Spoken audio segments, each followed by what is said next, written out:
Et si ce soir-là tu m'avais giflé, est-ce que je serais restée? Ou bien est-ce que je me serais enfuie? L'emprise, c'est vicieux. C'est une cellule de prison dont la porte est grande ouverte. C'est une main que tu préfères tenir très fort dans la tienne pour ne pas qu'elle te frappe. Petite, on t'explique que personne n'a le droit de te toucher et te frapper, que non c'est non, mais comment reconnaître une gifle quand elle est dissimulée dans des mots? Comment partir quand la bouche quitte sa lissée d'insultes se met subitement à t'aimer à l'instant où tu boucles ta valise? Et puis, comment en parler à des amis que t'as plu? Comment voir que c'est mieux dehors quand tu vis sous un couvre-feu qu'on t'a jamais vraiment imposé, mais auquel tu finis par te résoudre pour éviter une avalanche de coups de poing qui n'en sont pas vraiment, pour une paix que tu ne retrouves que la nuit, le téléphone éteint, même si c'est un affront? Et puis comment expliquer la douleur après tous les mots? Ça ne laisse pas de traces. Et cette phrase qu'on te répète une fois que t'es libre, pourquoi t'es pas parti plus tôt?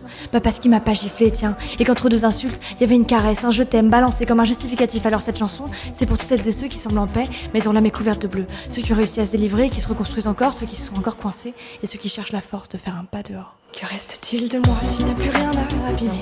Je regarde mon corps dans la pièce, sans plus pouvoir le bouger. Je ne suis qu'une marionnette qui n'existe plus qu'à moitié. Toi tu détruis plus que tu aimes, et